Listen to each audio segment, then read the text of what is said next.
Wakati Hamas wakikataa makubaliano ya kusitisha mapigano kutokana na vipengele vilivyotolewa na rais wa Marekani Donald Trump, rais huyo wa Marekani ameliambia kundi hilo la wapiganaji wakubali mpango huo, la sivyo wataingia katika matatizo siku chache zijazo.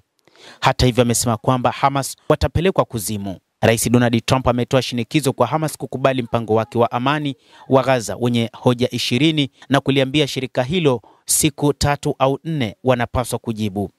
Hata hivyo, kundi hilo limejibu likisema kwamba halikubaliani na mpango huo.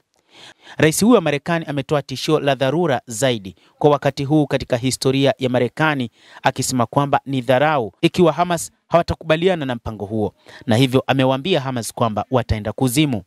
Rais wa Marekani Bwana Trump mnamo Jumanne ametoa makataa makali kwa Hamas, akisema kundi hilo lina siku zinazohesabika 3 ama 4 kukubali mpango wake mpya wa amani wa Gaza au kulipa kuzimu. Matamshi hayo yanakuja huku kukiwa na shinikizo la kimataifa, haswa kutoka kwa mataifa ya Kiarabu kwa Hamas kukubaliana na mpango huo uliosimamiwa na rais wa Marekani Donald Trump akiwa na waziri mkuu Benjamin Netanyahu. Akizungumza na waandishi wa habari kabla ya kuondoka katika ikulu ya White House, Trump alisema viongozi wa Israel na Waarabu tayari wamekubali pendekezo hilo na kwamba wanasubiri Hamas tu. Alipoulizwa ikiwa kulikuwa na kubadilika katika mpango huo, Trump alijibu sio sana, akiashiria nafasi ndogo ya mazungumzo.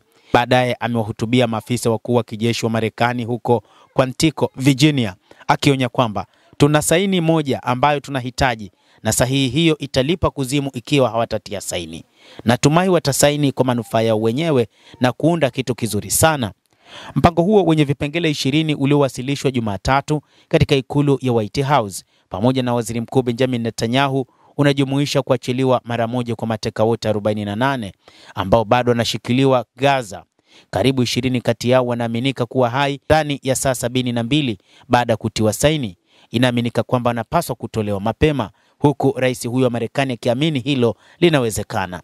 Lakini pia ametoa wito kwa Gaza kuondolewa kijeshi na kuwekwa chini ya utawala wa mpito wa kiteknolojia. Wapiganaji wa Hamas watapokonywa silaha watastahiki kupata msamaha chini ya pendekezo hilo.